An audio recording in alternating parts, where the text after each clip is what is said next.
Hammer Down Racing Report. And now your hosts, Scott Hammer, Ron Miller, and Jerry Keyser. Welcome, race fans, to the Hammer Down Racing Report, show number 167 for February 18th.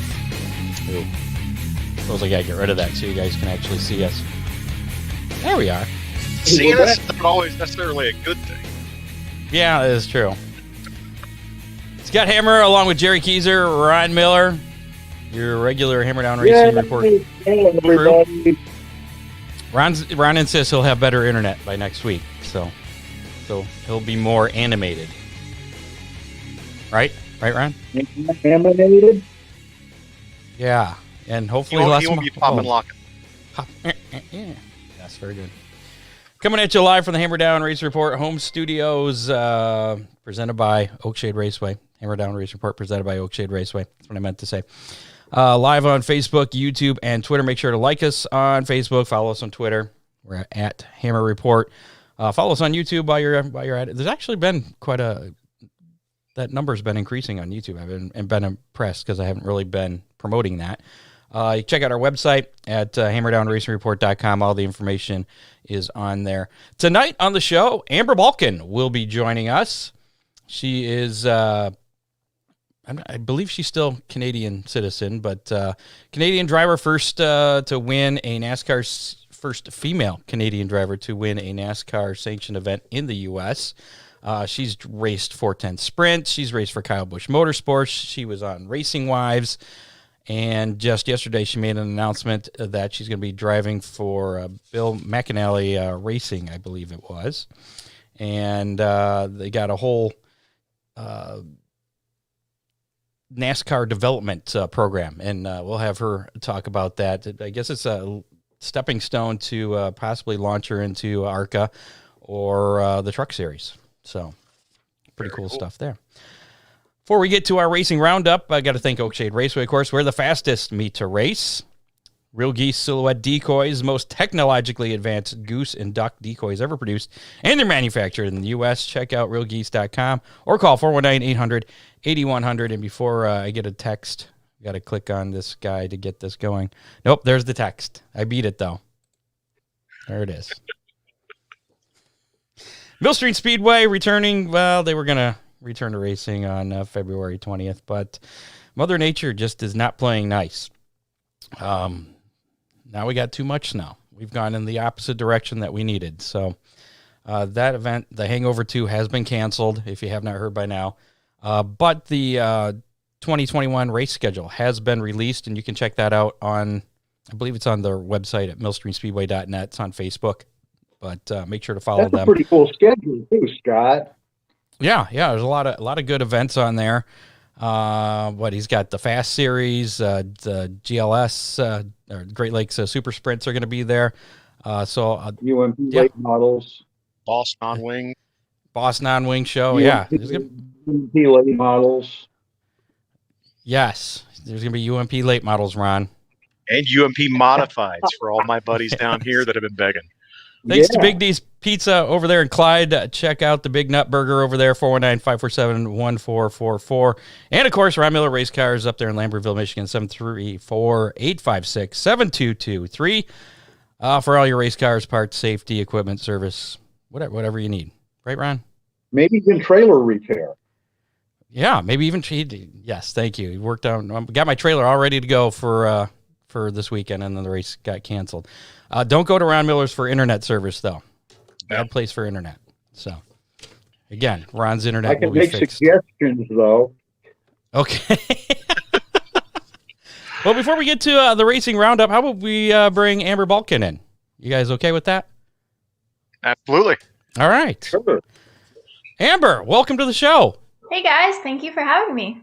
Thanks, Thanks for coming on. I'm Scott Hammer, Jerry Keyser, Ron Miller, in case you couldn't read the little names there. Hey, guys. We're working on Ron's internet. He's had some bad connections recently, so he's kind of using his phone there. Let's start off by tell us about yesterday's big announcement on going racing with Bill McAnally. I keep wanting to mispronounce his name. I'm a terrible Bill. I want to call him McNally. McAnally Racing. Yeah, it's all relative, but yeah, absolutely. So I just announced yesterday that I have a brand new primary sponsor, Icon Direct. Oh, wrong side right here. The really cool thing about them is they're out of my home province of Manitoba. So it's really cool. I'm actually backed by 2 Canadian companies, both from Manitoba, and I'll be racing for Bill McAnally this year in the BMR Drivers Academy, which was also announced yesterday. I'll be backed by NASCAR, so is considered a NASCAR development program. It's a brand new series, 40 races, 16 race weekends, 5 tracks, 3 ovals, 2 road course. So I need seat time, and this is the perfect opportunity for me to get a lot of seat time. And that's all on the West Coast, right? Correct. All those Yeah. tracks. Yeah. What's the car? I saw your release on Twitter with the picture of the car, which looks great, by the way.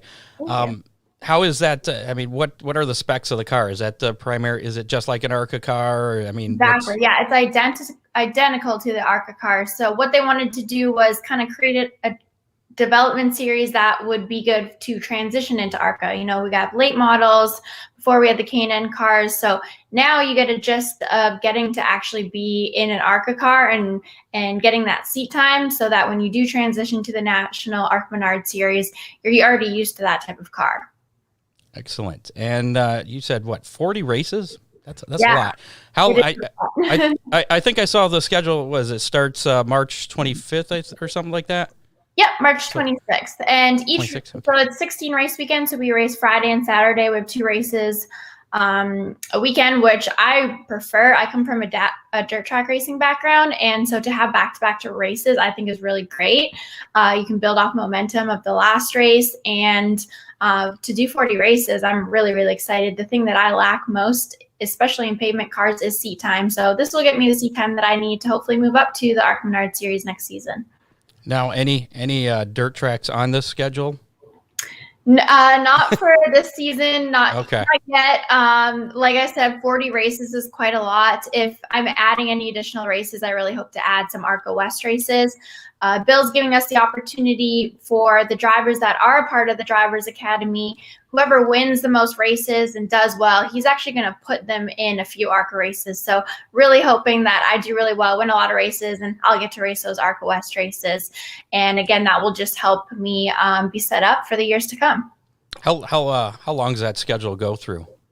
It is March until October. Okay, so it is pretty much the full racing season then. Yeah. Do you know who the other drivers that are involved in this program are? I do. I don't remember their exact names. The reason I'm asking is how do you feel you stack up against them? I mean, are they like no competition or? I mean, honestly, I don't really know. Okay. There's some that have quite a bit more pavement experience than I do, but in saying that, my goals still remain the same. I want to win the championship and win, at least 10 races. So I haven't raced 40 races accumulated in the last 4 years. So for me to have that type of seat time, I know I can do really well. My first year on pavement, I did 12 races, and it took me 11 to win. So I know that with seat time, I can do well. So I expect to win a lot of races, and I expect to win the championship as well. Now let's talk Amber, a little bit about what's your racing background? My racing background is dirt oval. So I grew up racing go-karts on dirt ovals, then mini sprints, then sprint cars, 410 sprint cars, and then transitioned over to the asphalt late models. And this past year, I actually went and raced midgets. So I haven't raced on pavement since 2019. So again, that's kind of where the lack of seat time comes from. I haven't raced full time since 2016. So really looking forward to being in the car consistently. But you got quite a background in racing. You started when you were 10 years old? Yep, I've been in the sport for 18 years, so I've definitely been in it for a long time, but I've always lacked the financial backing, and thankfully this year that now isn't an issue, and I have all those 40 races covered, and I can actually just focus on driving. I don't have a manager, I don't have wealthy parents or anything. I do all that back end work myself. I go and find those sponsors, create the marketing decks, the sponsorship proposals to attract and try to get these companies to work with me. So thankfully the hardest part's over. I'm I'm backed by an awesome sponsor of Icon Direct, which is an RV parts supplier out of Canada, but that sells all over to the US as well. And now that I have them on board, I can focus on driving. Now, a trend that we've kind of noticed and have talked about here that we've seen is it's not so much how good of a driver you are to make it up to the top levels of NASCAR, but if you bring sponsorship or you bring money with you. That seems to be the big thing. Is that something that you find as well at your level? Yeah, absolutely. Any level, especially in the pavement world, to move up, it costs money, and that's it. So this is the first year since 2016 that I've had enough sponsorship to do an entire season and in an ARCA car, which is amazing. So I really hope that, I do really well this year. My sponsors will want to continue to back me on to the next year, and hopefully I get I attract some new sponsors to help me get up, because every level of racing, of course, costs more money. So that helps when you win. So I'm expecting to do as well as I can. Like I said before, now that I know I have a lot of races this year, I can focus on driving and just build on the momentum and developing my skills as we go. Let's go back Amber, to your what background. areas of the country will you be racing in? Sorry, can you say it again? Yeah, what areas of the country will you be racing in? So these are all on the West Coast. So all 5 tracks are in California. Unless we do some of the West races, then there'll be some in Las Vegas, Colorado, Arizona, and am I missing any? I think that's it in California. So mainly all in California, unless I do some West races. But again, even in the ARCA West races, it'll be on the West Coast. All right, now let's talk more about your background and your family. Your father, 48-time track champion. Is that real? I saw that in 2 different places because I had to double check that. I was like, how is that possible? Did he win multiple championships in the same years?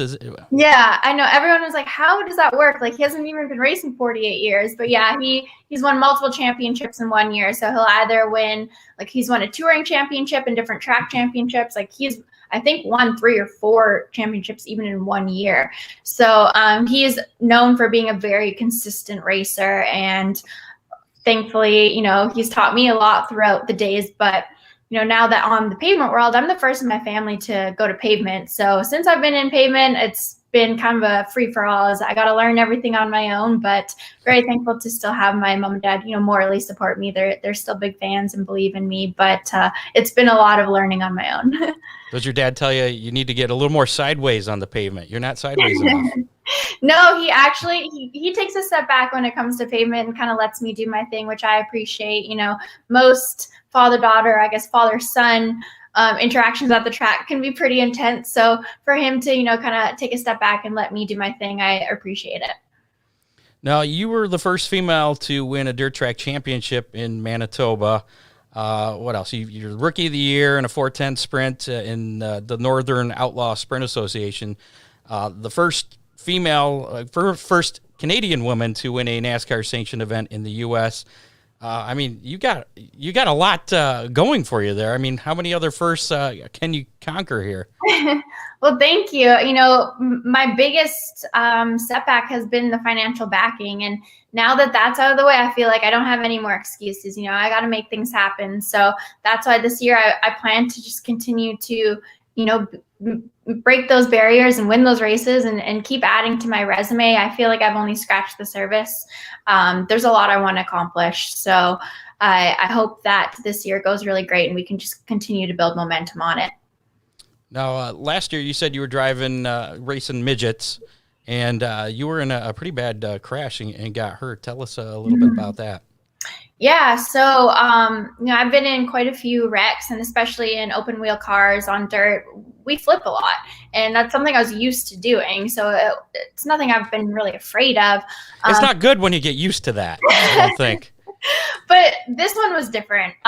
This one was the first time I was pretty shooken up, and I don't remember anything that happened. I just, from the video, I know I flipped multiple times, landed up in a fence. It was a really vicious flip. I was in the hospital for 3 days with collapsed lung, burns to my arms. They're actually really filled up a lot. But so it was I woke up in the in the car when I was hanging on the fence and kind of could see the paramedics around me. And then I like got back, or I guess passed back out. And the next time I woke up again, I was in the ambulance and I couldn't feel my arms or legs. So I thought I was paralyzed, and I've never felt that feeling before. So, and I recently got engaged, and I was like, I'm not going to be able to walk down the aisle at my wedding. Like, I'm done racing. I don't know what's going to happen. And so they ended up injecting me with adrenaline, and the feeling started to come back. So I was okay. But it was definitely one of those kind of life flashing before my eye moments where I was like, this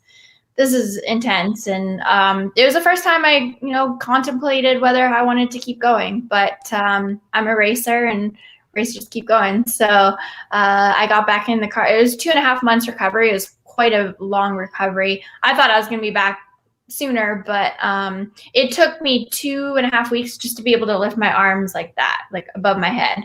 So I'm thankful for my recovery. I worked really hard at it. I'm now stronger than ever. I was in the gym when I could be, and I'm ready to go now. Are you fully recovered then, other than the scar I see there? Okay. Yeah, I'm fully recovered. I was back in the car 2.5 months later. So I did 2 races since the accident, which felt good to kind of, make sure that everything was still, hand-eye coordination was still there, and there was no fear there or anything, and I felt really comfortable. So that was good to know. How'd you do last year in the midget? Any wins? No wins. I was in the POWRi Series, which is a national series, so it was really difficult. I've actually never raced a midget before. I raced sprint cars, which even though they're both open wheel, they react very differently. So no wins. I got some top 10s.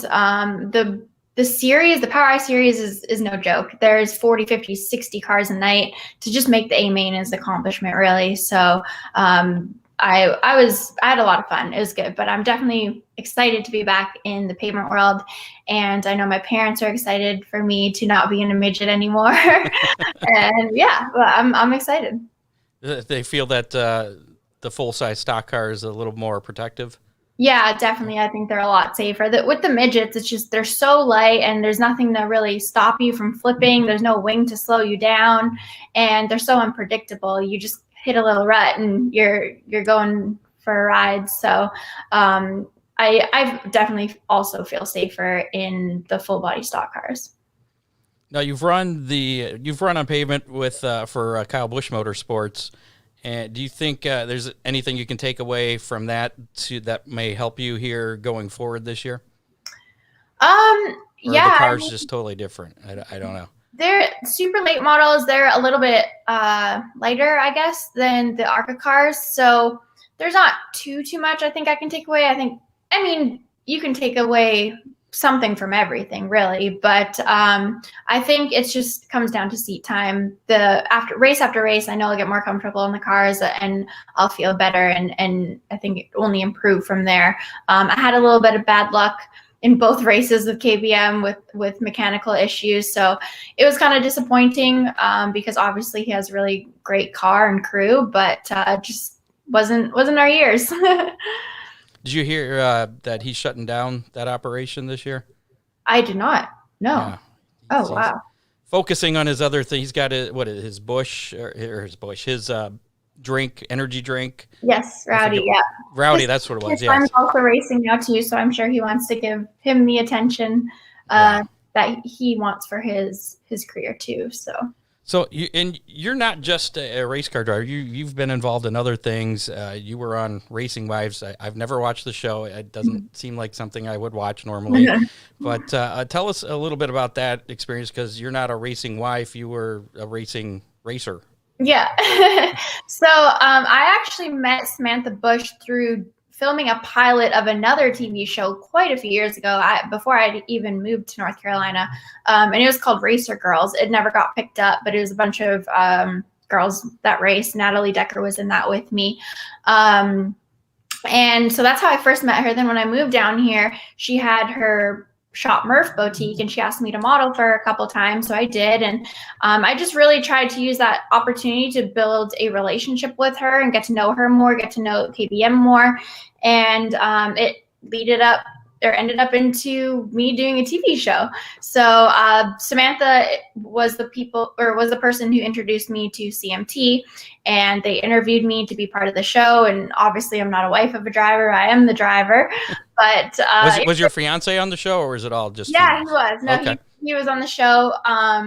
We were at long distance at that point, so I don't think he shows up till episode like 4 or 5. Spoiler alert! Spoiler alert! But yeah, he was in the show with me, and it was interesting. It was a really cool experience. I got to experience a lot of things that I never would have got to otherwise, but it was definitely stressful too. Reality TV is pretty ruthless, and the producers they're How real is reality TV? editing. The baseline of everything is real, but some things are either exaggerated or manipulated, if that makes sense. Yeah, we're not having this. There is no season 2, so I was going to ask about that. The last thing I read was that it was up in the air. So if there was going to be a season 2, would you have been back? I definitely would highly consider it. I think after doing You'll be busy racing this year, though. Yeah, I think after doing the first season, I learned a lot, and now that I know how it works and everything, I think I would do it again, knowing what I know now. But like you just said there, I want to focus on racing right now, and I got 40 races to focus on, and the show was a great opportunity. I'm super thankful for it. Super thankful for Sam and Kyle to give me that opportunity. But I'm ready to definitely just focus on racing. Now, you were also on a couple other TV shows as well. I saw you were on something with Brian Johnson of ACDC. Yeah, How awesome was that? Cool. That was really cool. That was awesome. He is the coolest guy I've ever met in my life. He's so humble. He's so down to earth. You would have no idea that he is like the biggest rock star in America. Like, you would think he's just like an average guy walking down the street. Like, he's unbelievable. That was amazing. What was that show? It's called Cars That Rock with Brian Johnson. So I was his co-host for season 3. I'll have to check. What was that? What's that on?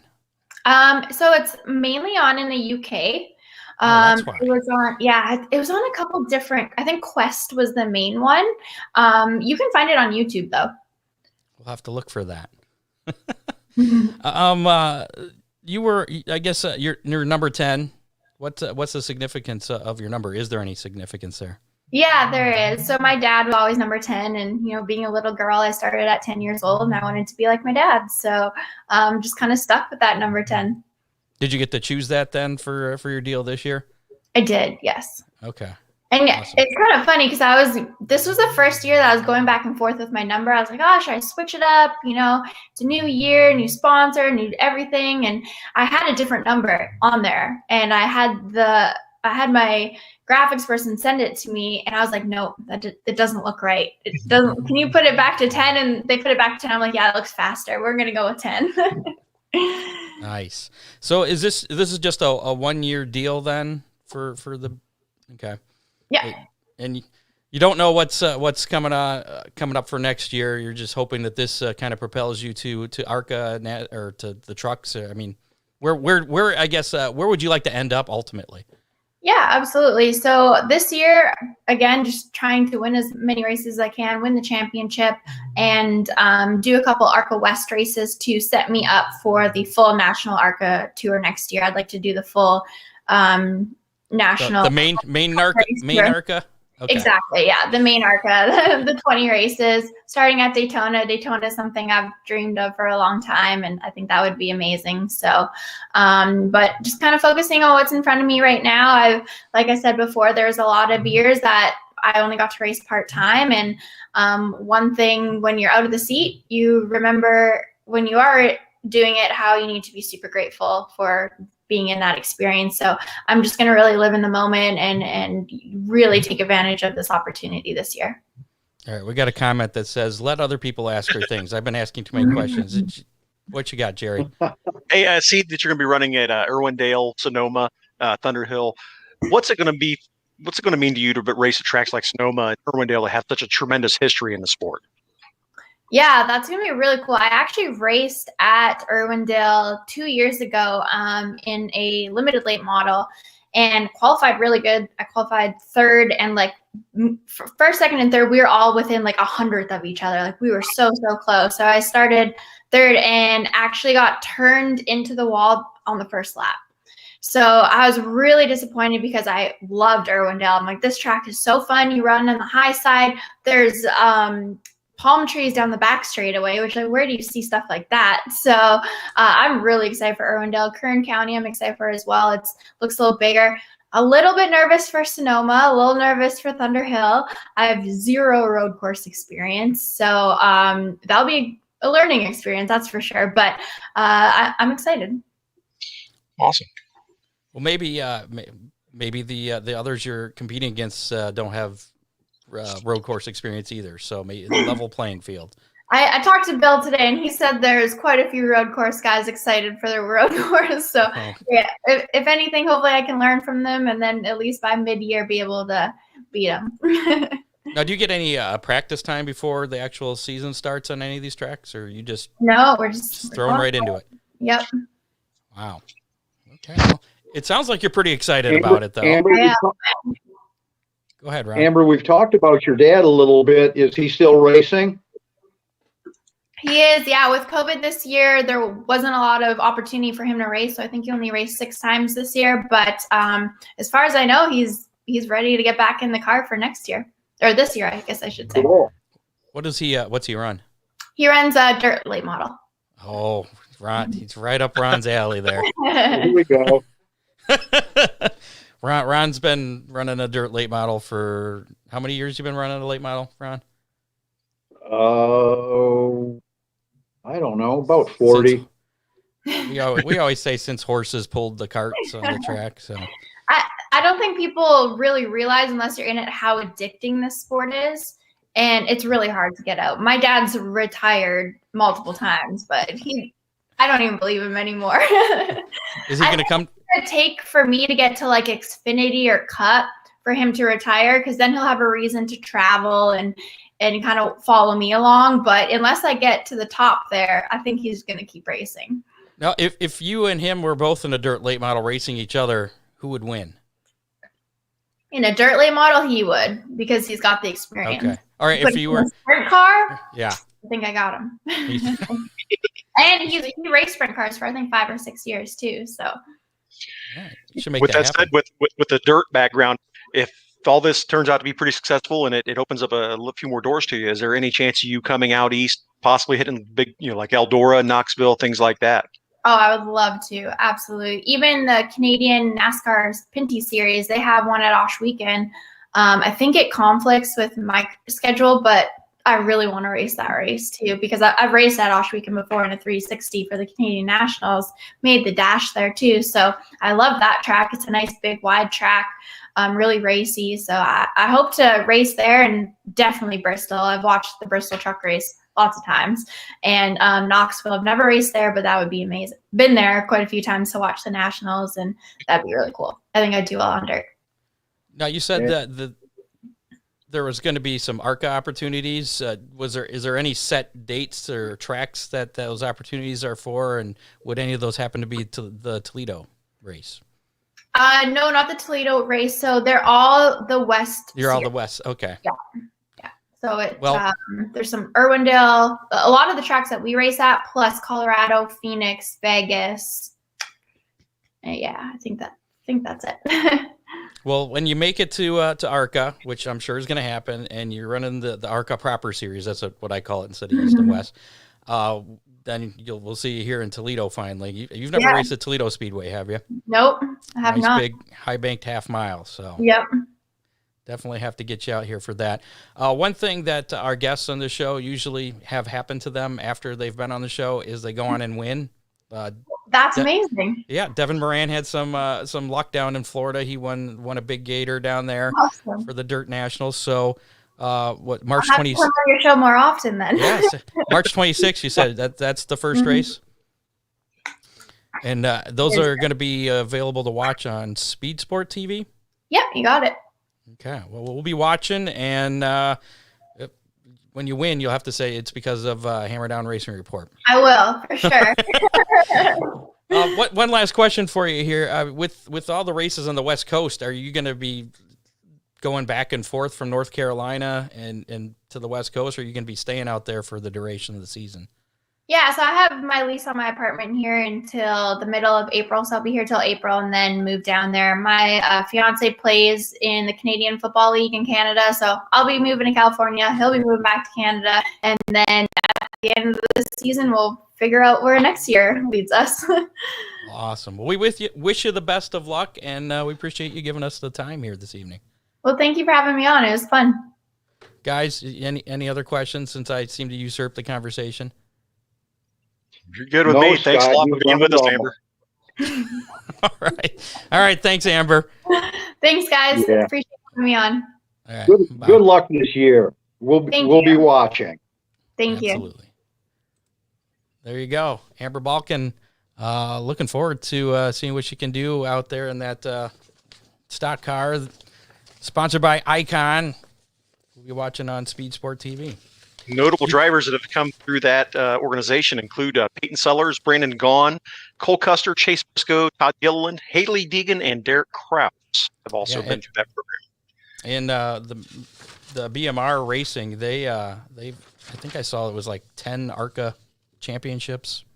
Yes, So, been very, very competitive over the years. And look forward to seeing if Amber can have some good luck there and get some good finish, possibly end up an ARCA ride. yeah. We had some racing going on this past weekend. Tell us about it, Jerry. Yes, we did. This week's Hammer Down Racing Roundup, starting off with the World of Outlaw Morton Buildings late models. Devin Moran finally closed the deal and picked up his first World of Outlaw win of the season, 5th overall, last Thursday at Volusia Speedway Park. Congratulations to Devin and Big D's Pizza, what the sponsor on the car. Brandon Overton dominated Friday's event at Volusia with Moran in second, and then Saturday's race was canceled due to rain, and Devin was crowned the Big Gator Trophy for the late model portion of Dirt Car Nationals. Next up for the World of Outlaws late models is Duck River Raceway Park in Tennessee on Friday, March 5th, and a Tennessee tip-off at Smoky Mountain Speed, Tennessee on March 6th. The USAC AMSOIL National Sprint Car Series was in action, with Kevin Thomas Jr. picking up the win Thursday night at Bubba Raceway Park, with Buddy Kofi finishing 8th. Ludlow Falls, Ohio's Matt Westfall came home 22nd on Thursday night. On Friday, it was Justin Grant picking up the win, who also did a lot of racing down at Waynesfield Raceway Park. This was at Raceway Park, with Buddy Kofoid 3rd and Matt Westfall finishing 15th. The King of the 360s event was underway down at East Bay starting last Thursday, with Danny Jr., regular with the USCS Series, picking up the win on opening night. A bunch of local area drivers were down there, including Tyler Gunn, who finished 8th, Max Stanball 9th, and Phil Gressman 18th. Tim Schaefer won Friday night's portion of the King of the 360s, with Stanball 7th, Tyler Gunn 17th, and Phil Gressman 19th. Final night was canceled due to wet grounds. In NASCAR action, in the blue-green vacation duels, Eric Almirola won Duel 1. Austin Dillon won Duel number 2 after rain delay on Thursday night at Daytona, locking their way into the Daytona 500. Ben Rhodes drove his ThorSport Toyota Tundra to victory in Friday night's Lucas Oil 200 at Daytona International Raceway. Austin Cindric won in the Xfinity Series on Saturday night's Beef It's What's for Dinner 300. And Michael McDowell picked up the win at the Daytona 500 by splitting the wrecking Penske Fords of Brad Keselowski and Joey Logano on the final lap in a very popular victory at Daytona International Raceway. Next up for NASCAR, the trucks will be in action at the Silver State 200 in Las Vegas on Friday, March 5th. The Xfinity Series will be in action this Saturday at 5 p.m. on Fox Sports 1 at the Daytona Road Course. The Cup Series is also at the Daytona Road Course this weekend for the O'Reilly Auto Parts 253, and that'll be on Sunday at 3 p.m. on Fox. And that'll do it for this week's Racing Roundup. All right, coming up, we do have this week's How Many. We're giving away a Big D's Pizza. I was just looking over some stuff I forgot to look at from our producer, Dave Kemmer, from earlier this morning, some late-breaking news, making sure we covered there.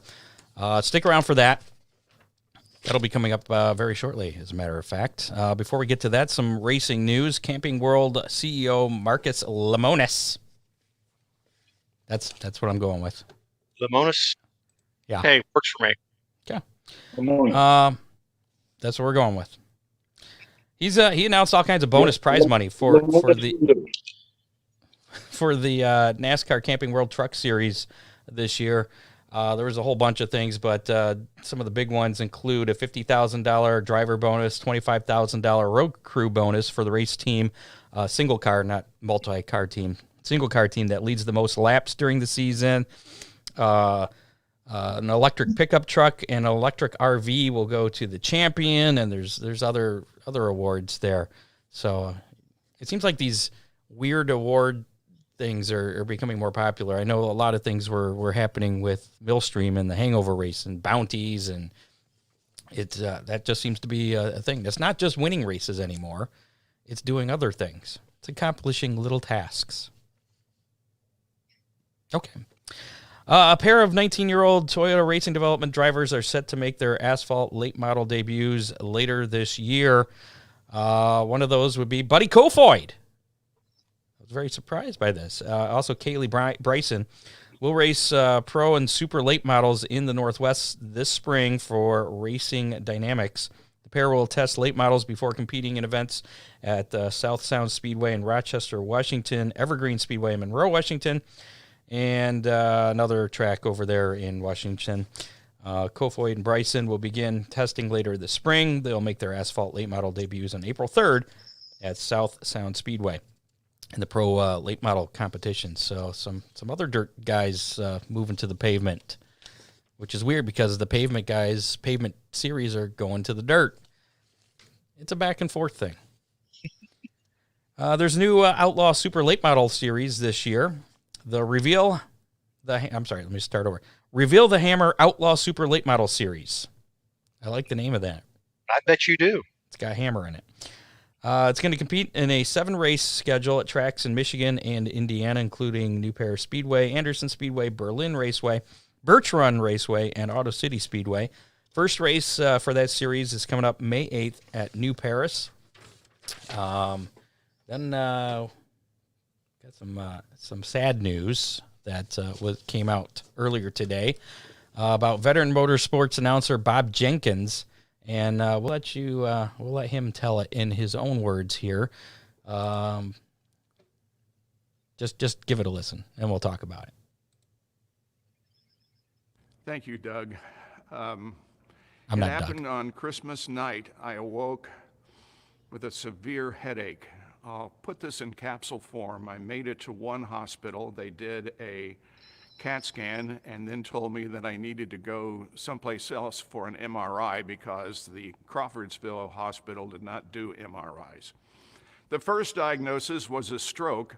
The second diagnosis was we have found 2 malignant tumors in your right temple and you have brain cancer. But I had colon cancer in 1983, and I survived that.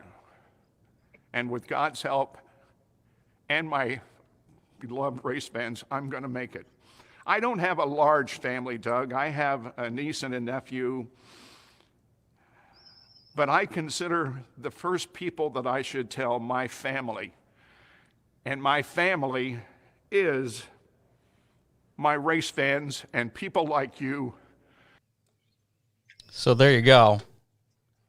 Announcement from Bob Jenkins announcing he has brain cancer. He's going to kind of back off as far as his coverage responsibilities for the Indianapolis 500. You can watch the full video there. A pretty good interview with Doug. I'm not Doug. Just wanted to point that out.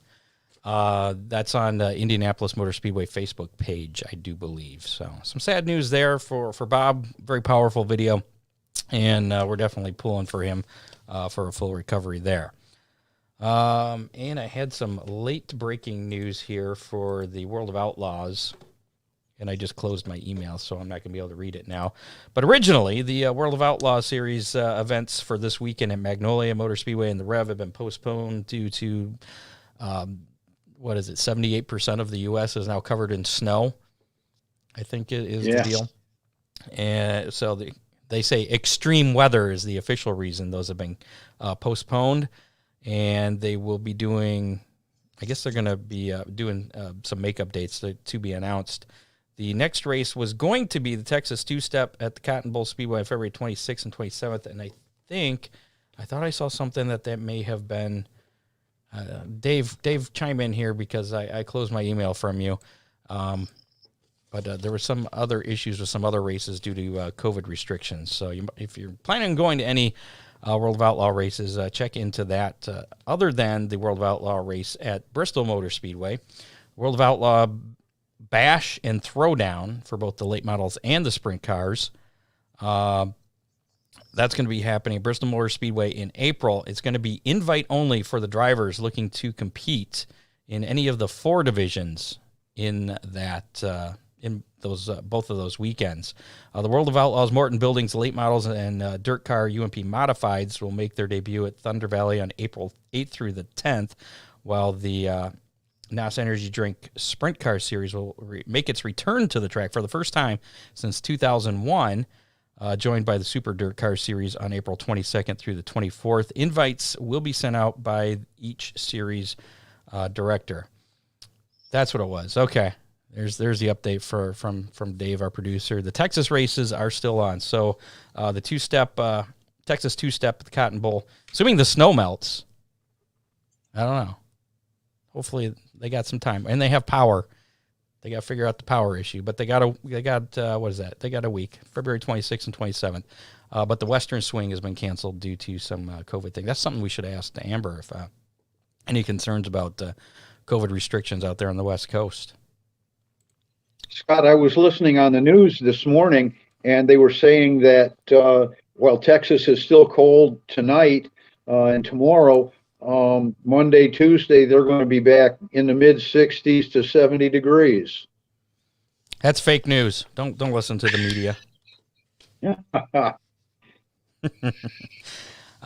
There's the brand new next gen car for NASCAR is supposedly going to completely change the game. Specifically on the ownership side of the business, cost to enter the sport are supposedly going to drastically decrease, at least from a development and alliance standpoint. The next-gen chassis is a spec chassis. All teams will run the same cars regardless of the manufacturer. That will cut R&D specifically when starting fresh. The car features a wide range of aerodynamic mechanical changes. The front splitter is off the ground to reduce aerodynamic dependence, which I think is a good thing, because those things are just they hit the grass and bad things happen. It seems like that's like the thing they're always worried about on those cars, and so they're going to move that up. A rear diffuser, and I'm not sure how this is going to work or what effect this will have, but a rear diffuser will be used to guide air to a trailing car. Now with the spoiler, the air's all dirty behind the spoiler. So I'm not sure what a diffuser is going to do. I guess that might make it so there's more air hitting the front of that car behind, so it's got some more downforce. I'm not sure. Independent rear suspension. I've been in racing a lot. I've been in racing a lot of years, and never ever has a rule that was intended to reduce costs ever reduce costs. Well, that's their intent. But you're right. Yeah, because then people got to try and figure out. Well, and everybody with the same chassis now, they're going to spend more to try and figure out how they can get an advantage. At least that's my guess. The new cars will have independent rear suspension, which will help make the shift from aerodynamic downforce to mechanical grip. The next-gen tires are going to be much wider, opening the door for softer tires that could have some fall off on them. And the bodies are going to be made of composite, which I believe is what the Xfinity Series has been running. And that'll allow for more door banging without the consequences, especially on the short tracks, because they're composite and not the sheet metal. ARCA's been using the composite bodies for a few years now, and they've really worked well. Yeah. It's good. The next-gen car was supposed to debut this year, but because of COVID last year, everything got pushed back 1 year. So 2022 Daytona 500, that's when the next-gen car is going to be here, and I don't know. I don't really have an opinion on it yet. I guess I'm just going to wait and see. I'm not sure about the same chassis. But. I wonder if the 2022 cars will include eliminating the 5 lug nuts and going with the one center. I think that's what, at one point, that's what they were going to do. Yeah, at one point they were looking at that, but that article didn't have any more information as far as if that was something that they were officially going with. By last I read, that's what was going to happen. So, and that'll make. What's that, Jerry? So that's what I had read as well. I thought that was a done deal, but yeah, that'll make the pit stops even faster. So, next thing you see, you'll have the built-in jacks like the the Indy cars. They'll just go stop there, the whole car goes up in the air. You got, well, I guess they have more guys over the wall there, but I don't know. Yeah, Dave confirms the one lug nut per tire, so that'll be something different too. Something to look forward to. Something we kind of skipped over last week and meant to talk about was about this veteran New Smyrna Beach Speedway tech official who died after he was involved in a altercation between two race teams in the sportsman class competing in the World Series of Asphalt. This was a couple weeks ago now. Contact at the finish between Brian Kruzchek and Matthew Green on 2 consecutive nights ended with crew members involved in a physical altercation on the front stretch while the podium celebrations were going on. Both drivers were disqualified for unsportsmanlike conduct. A second, much larger fight broke out after the night's racing concluded between both teams. Rusty Cruz, who was 58, and a tech official at New Smyrna Beach Speedway, attempted to break up the fight. He was knocked down in the melee, and then Cruz suffered a heart attack and later passed away. Some pretty crazy stuff there. I know that, Ron, you wanted to kind of talk about that, didn't you? I don't know. Yeah. Obviously, racers need to be able to vent, but to have a full-out brawl on the front stretch, that's kind of over the top. And but isn't that where Earl said to have them? Well, absolutely. Like on the track. Those folks, let me set up a boxing ring and sell tickets. Yeah. Those fans paid good money. There's no reason that an altercation like that should be in the back. It should be right in front of them. They paid good money. Well, the big one was actually after the races. That was just the first one was there on the front stretch. Then they had the bigger one, and that's where he got knocked down. I think he probably had some sort of pre-existing condition, and boy, we've heard that a lot with the COVID. But I think he had some issue that caused him to have a heart attack. I don't think him getting knocked down caused it, but it's still terrible. I believe they're still doing an investigation on that, but there's no direct ties to that, and it sounds like that's probably the case. So, but still, a tough deal for him, and it's kind of, I don't know. It's a black eye on the sport, no matter how you look at it. But at the same time, you're in competition, adrenaline's high. Something like that happens, you're going to get mad. I mean, I look, okay, a good example is the Jordan Conover, Ricky Rife situation at Oakshade last season. Yep. It happened, a little bit of action happened on the track. Cooler heads prevailed. No fights happened back in the pits. After a couple weeks, they were able to talk it out. Everything turned out good. And diplomacy is one thing, but at the same time, like Ron said, fans pay to see some rivalries and to see guys beating and banging, and it's hard to draw where do you? Yeah, that's what I was gonna say. Where do you draw that line? Hockey. I mean, people go they want to see fights in hockey, and it's a normal thing. But they're the officials. They kind of back off, let them go at it till they fall on the ground, then jump on top of them. So maybe we need to do some hockey training for our officials. I don't know. I don't know what the answer is. I got a comment there in the comments that Oakshades had some pretty hot attitudes in the pits. And I think the person that posted is probably the biggest culprit of them all. Probably. She gets pretty. I'm going to get in trouble now. Thanks, Jerry. You're welcome. She's an instigator. When the real fun starts, she runs the other way. She's like my wiener dog. She'll bark up a storm, and then when somebody gets close, run away. Okay, moving on now. Well, she agreed, so you're all right. Moving on. Let's play How Many. No need to spin the Big D's pizza wheel this week. Last week's How Many, and I had a conversation actually with this person we're speaking about in the comments. as far as what constituted the number of cars finishing on the lead lap of the Daytona 500, because there was the big wreck at the end where those cars, they weren't lapped, but they didn't finish per se. But they got constituted. They were already on that end lap, so they constituted as them finishing on that lap. But they did not finish that lap. Either way, the official scoring. Either way, I don't think it makes a difference as far as who won. Kathy was our winner for the show. She guessed 17. Oh, I should say the number I'm going with was 11. 11 cars crossed the line, finishing 200 laps. I believe it was like 17 or 18 if you include the cars that were in the wreck that finished 199 laps but did not cross the line. So Kathy guessed 17. Only 11 cars finished 200 laps. Correct. So I went with the 11. That's my official number for this. And our online winner, and in this, I came up with the official number before I looked through it to see who won, because I don't really care. And our online winner was Gretchen Knapp.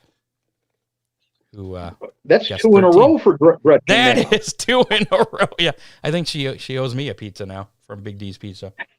I wonder if Gretchen would deliver.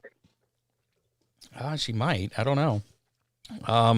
So this week's How Many, and you cannot come to my house to take care of this week's How Many if you want a chance to win Big D's Pizza. So here's a story behind this. My car, the Ocho, as we referred to it, Ocho 3.0 is the version we're on now, is going away. I'm switching cars. I'm getting something new. And she said maybe she would deliver, according to my brother.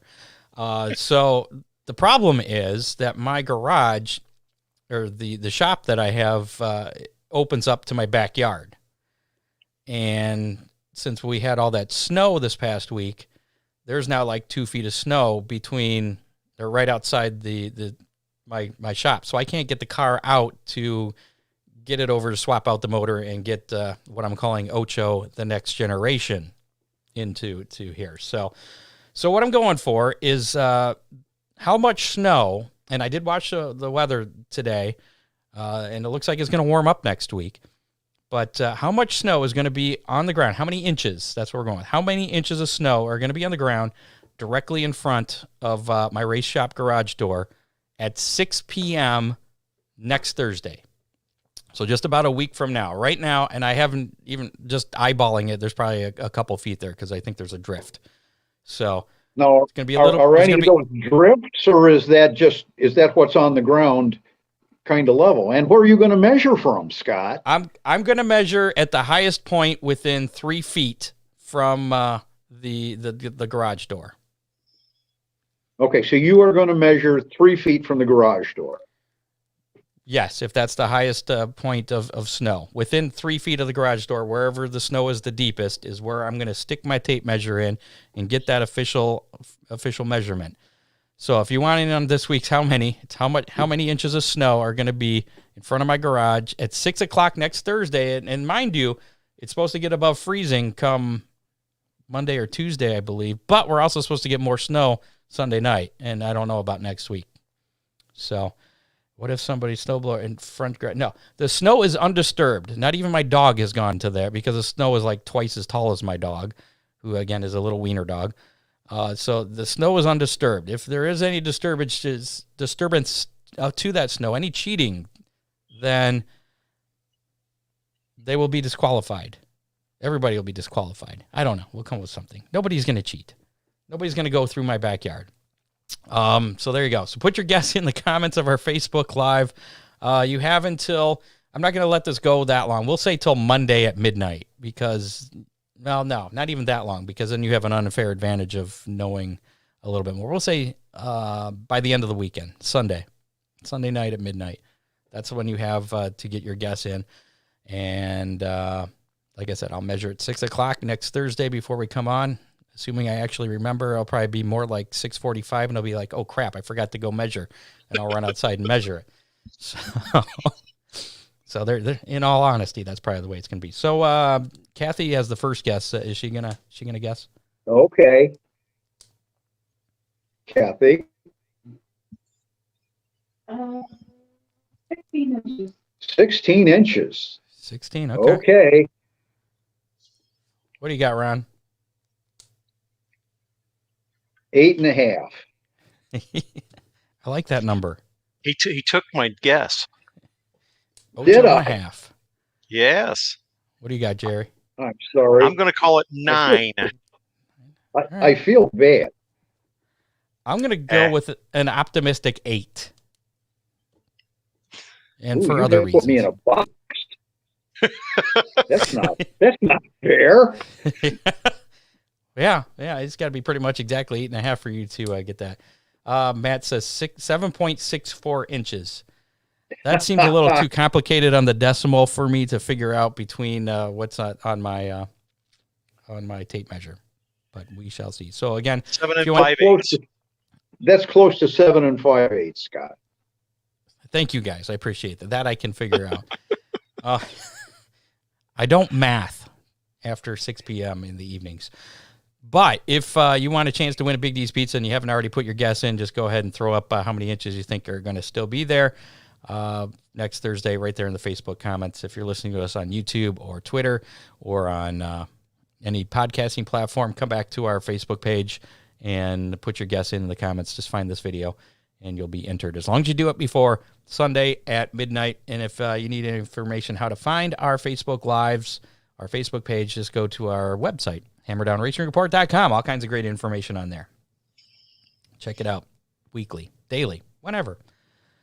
We had an upcoming race scheduled for this weekend, but again, the Hangover Race 2 has been officially scrapped. We've given up. We've thrown in the towel on that. I wasn't happy about it, but I totally understand the circumstances. We went from too warm and muddy to now it's the third biggest snowstorm in Toledo history, Northwest Ohio history, 1 day snow total. So yeah, a little bit of a problem there. Yeah, we probably could make a pretty cool snow mound like in the middle of the front stretch and make like a ramp on it or something. You. I don't think Scott would go for that either. So yeah, so that race has been officially canceled. It's not going to be made up, but the schedule is out. And we talked about that at first, I believe May 9th. Was that the first show? We just released the schedule last night, and I forgot yeah. But, and pretty much every other week is going to be a race Sunday nights. Still working on official times and purses and official rules. But the general cars, as far as classes are out there, he's going to run the 410s, the 305s, and the compacts together. And then UMP late models. He got UMP sanctioning on Monday this week, so that just happened. So UMP late model, UMP modifieds, which is going to excite some people because modifieds have been looking for a place, especially on Sundays. And what he's calling the Detroit Iron class, which is going to be that combination class of the trucks, the bombers, and I guess that was about it. But it's basically a stock class. We need the 4-cylinder trucks there at Keep Town. He did mention those last night, so he talked about that. We'll see what happens there. So this is just the first schedule, meant to be a foundation to build on for next year, and maybe there'll be more of a weekly kind of thing as opposed to every other week. But the bi-weekly or every other week deal, kind of, he made a good point where if an event gets rained out, Sunday gets rained out, he's got the opportunity of an open Sunday the following week to possibly make it good. Maybe not for the traveling shows who may be booked already, but for a regular weekend event, there's that possibility that it could be made good. So that's kind of a cool thing. Yep. I was looking at the schedule here, right here. The Test and Tunes Sunday, April 11th, and Sunday, April 25th. So guys get a chance to check out the track before the May 9th opening night. So make sure you guys all check that out. Millstreamspeedway.net. There you go. Thanks to our associate producer, Dave Kemmer, and field correspondents, Matt Swanner, Doug Dock. I have to take Doug Dock off there. I haven't heard from him in a while. Some dusky guys. What's going on? They're doing their own show on Sundays, non-racing thing. I think it's taken up too much of his time. Focus on the racing stuff. Next week on the show, we're going to be talking to Jay Steele, safety director at Motor City Racing, Nashville Speedway as well. We'll have a safety themed show. Sometimes I look at the comments and I get distracted. It's like squirrel. So that's next Thursday on the show. Tune in 7 o'clock right here, Facebook, YouTube, Twitter. And like I said, follow us. That way you don't get left behind. And 2 weeks from tonight, we're speaking of your dirt track truck series. We're going to have Andy King on, and I believe he may bring another driver on as well to talk about that series and what they're going to be doing for this year. He wanted, like you had said last year, he wanted to get something going in 2020, but COVID kind of messed that up. Put a big kibosh on it. Yeah. Which really stinks because he does have a very good plan in place to try to get that series going. And if you're interested in an inexpensive way to race, but you want to go a little bit and see some different tracks, his series is going to be the best way to do that. I've never seen the 4-cylinder trucks. It's just your S10s. Right there's one. Jerry, I've never seen him in action. Jerry, have you heard anything about Waynesfield this year? I have not. Have not spoke to anybody from Waynesfield yet. I will actually put my feelers out to get a hold of a couple people, see if they've got any decisions made yet, to see if they're going to run. I know they have a couple events scheduled with the All-Stars. I believe Boss Series has some events scheduled there. So it's kind of basically like Lima. They had not putting out a full schedule yet, but they are still planning on racing. So I was just going to ask if you had any updates on Lima at all. Unfortunately, no. It's in a holding pattern because essentially the biggest part of it is going to be seating capacity. If we're going to be able to open a full season, or if we're going to have to try something different. So, well, hopefully that gets opened up sooner than later. We got some time. Thanks again to our sponsors. Presenting sponsor Oakshade Raceway, we're the fastest meet to race. Expect their full schedule to be coming out. I'd say within 2 or 3 weeks, hopefully sooner. I could be surprised. Sometimes I get an email and I have the schedule. I'm like, woohoo, there it is. Never know when it's going to happen. So looking forward to that. Make sure to follow them on Twitter and Facebook so you can get as soon as that schedule is released, you'll see it. Thanks to Real Geese Silhouette Decoys, and support all our sponsors too, because they make this possible. This actually costs us money. We're not making any money on doing this thing. We do it because we enjoy it. It's fun. So support those that support us, and everybody's happy then. Real Geese Silhouette Decoys, check them out, realgeese.com. Of course, Millstream Speedway. They're going to do another Facebook Live with an update. I believe March 10th is what Scott had said last night. So probably not going to be any new information there, but make sure to follow them on Twitter and Facebook. Check out their website, millstreamspeedway.net, so you don't miss out on anything. Big D's Pizza in Clyde, they've been behind us for quite a while now. We appreciate them and their sponsorship. So go get a Big Nut Burger, pizza, whatever. I think he had to close the other day. He closed early because of the snow. I saw that. I was like, oh man, that sucks. Yeah, but that would have been a good night to get delivery though. You don't want to be out in that. Yeah, and congratulations to Dean for picking a really great car to sponsor. Yeah, I know. I'm hoping he picks me to sponsor. Wouldn't that be cool? I might win some races then. Yeah. And also Ron Miller Race Cars. He's a good sponsor too. Make sure to support Ron there, 734-856-7223. Like we were talking about earlier, brought my trailer up there this weekend because the taillight got just about ripped off on the way to Sandusky on New Year's Day because there was something in the road. And I was following his son, and his son kind of kicked it up and put it right in front of my truck. Nowhere to go, and kind of got wrapped around my wheels in the back and then ripped off the taillight. And the taillight's still on there, and it works. So good. It was an excellent Yay. job. So give Ron a call, 734-856. You come on, Scott. No, not at all. Except I still haven't tried standing on it like you said I could. I figure I'm not going to attempt that. You can. I'm sure I can. It seems pretty sturdy. How about can I pull the car up on it? I don't care. Maybe I should have asked it, will it support the car if the wheel is on top of it? Yeah, I think it would. Well, that's damn impressive then. Okay. No Hammer Down hotline this week, but if you want to leave us a Hey, Hammer Down Race Report. Oh, that was the wrong thing. That was from a few weeks ago. That's what I meant to hit. If you want to leave us a message anytime, 24 hours a day, call the Hammer Down hotline, 419-318-3081. Operators are standing by to take your message anytime. Again, 419-318-3081. We'll play it back at the end of the show. I don't care. It doesn't have to be racing related. You can talk about whatever you want, and most likely we'll play it and have fun with it. But no calls this week. I think people were busy with playing in the snow. So that's it for this week's show. That's it already? I think so. I know it's only a little after 8, but I think we're done. I think it's time to go. Thanks to Amber Balcaen for joining us this evening, and we'll be, again, watching to see if she gets that first win in that new series out west, March 26th. Really looking forward to watching her career. From what I read, she's got a lot of talent, and it's going to be fun to watch. Yeah, definitely.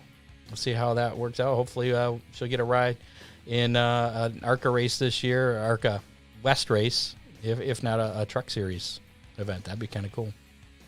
A lot of girls getting in the truck series. Yep. We've seen Natalie move up through. We've seen Haley Deegan moving up through, and Amber's. I mean, she seems to she's been involved in racing, I think, longer than them, but she's working her way up there as well. I think she might be the real deal. We'll find out though. Cool. We'll see. All right. We'll see you guys next week, 7 o'clock, right here, Facebook, YouTube, and Twitter. We out. For Peace. Ron Miller, Jerry Keyser. See you guys. I'm Scott Hammer. Bye-bye. You have been listening to the Hammer Down Racing Report, available on demand on iTunes, Google Podcasts, Spotify, or your favorite podcasting platform.